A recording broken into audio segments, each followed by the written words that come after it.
Everyone, I'm Chris Nerat. You're checking out the Gavel Chat blog on sportscollectorsdigest.com. We got T.S. O'Connell, editor of Sports Collectors Digest today.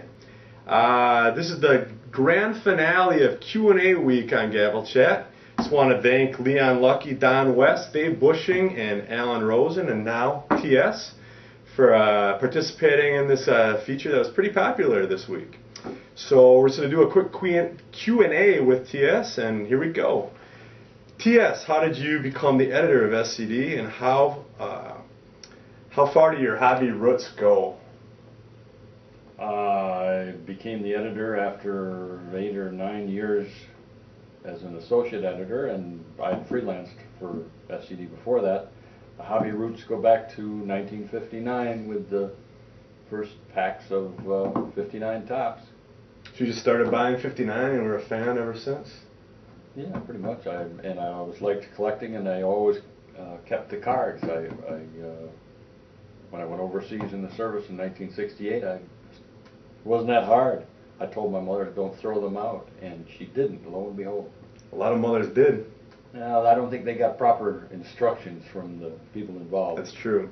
And then you developed your own card sets, O'Connell and Son Inc. Yep. Want to talk about that for a second? Sure. That was a fun project that I did starting in 1983.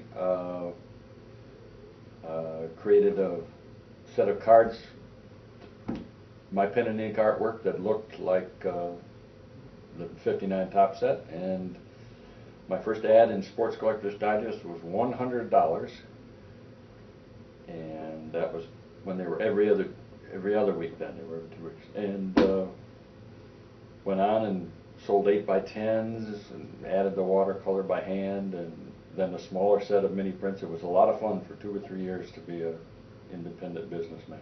And people still are going after them. I see them on eBay from time to time. They float up on eBay or at old-time card shows. Philly and Chicago, I'll see dealers will have some. It's always fun to spot them in the display cases. Crazy. What's your favorite sports moment of all time? I guess that would have to be April 8th, 1974, when Aaron hit 715. Where were you when you saw that?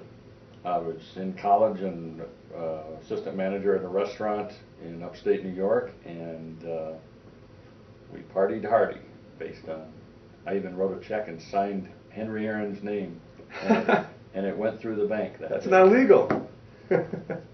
What are you going to do? In your opinion, who was the better all-around player? Mickey Mantle, Willie Mays, or Henry Aaron? Oh. All-around player. I can't be objective. I go with Aaron purely on emotions and the jersey that I'm wearing. But if someone tried to be objective about such thing, certainly there would be a lot of weight to Willie Mays as being a kind of a tremendous natural talent. Not that Mickey wasn't, and certainly not that Henry wasn't, but there was a quality about Willie that was certainly captivating. All right. If you were the GM of a pro baseball team and could pick any pitcher that ever pitched in professional baseball, who would you pick to be on your team? I guess the short answer is Sandy Koufax. For the stretch that I remember as a teenager with Sandy Koufax, from about 62 or 63 to the end, I never saw any pitcher as dominant and as overwhelming as Koufax was. The wonder was each time whether he'd get a shutout rather than whether he'd win or whatever. So that would have to be my choice. Being the editor of SCD, what are your biggest challenges day to day with the magazine? The obvious ones, I guess, would be the demands of a weekly magazine are enormous, and so the fear is that you get a second magazine that comes up on you so quickly after the first. So the biggest demand for me is, I think, trying to get something fresh and exciting on the cover and some fresh and exciting material each week within the confines of having something out 1 week at a time. If you could interview any athlete, dead or alive, who would it be?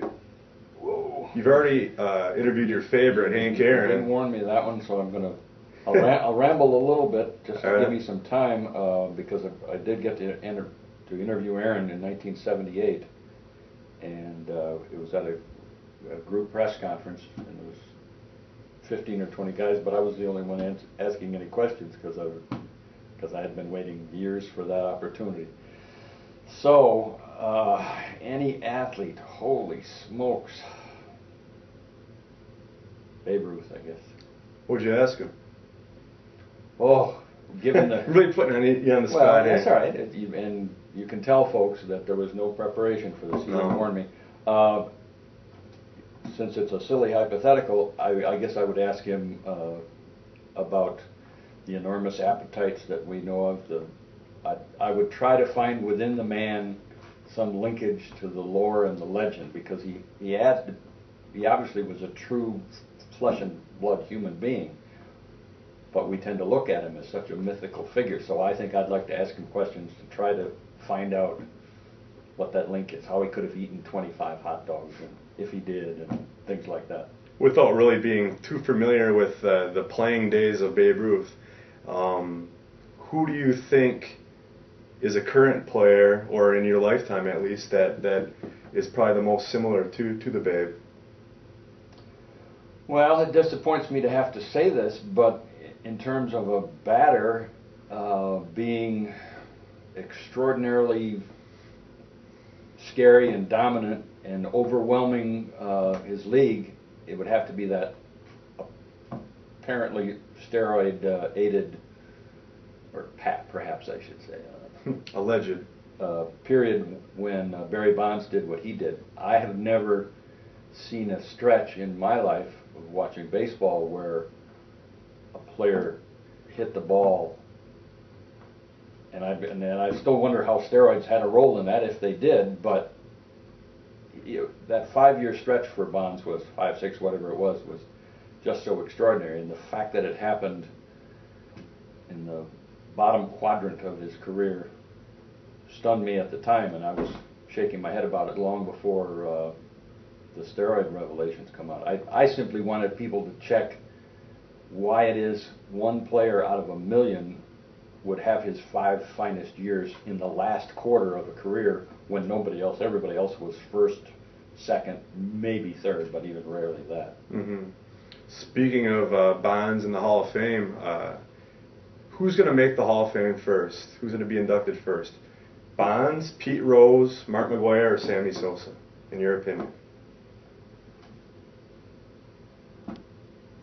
Bonds, probably. If you wanted me to pick one player out of the group, and I say that only because I haven't seen anything of a sign to suggest that anything with Pete Rose is going to be nudged off the dime, and the voters have already shown, the writers have already shown, they're more than willing to kind of turn their nose up at Mark McGwire for a while. So if you have the normal progression of percentages, it's going to take a while for Mark McGwire to ever threaten anyway. And Sammy Sosa, I don't know how he's going to do with the writers, but if you assume that there's going to be some kind of steroid backlash, whether he deserves it or not, then I guess I'd go with Bonds. Fair enough. All right. Thank you very much. Peace out, man.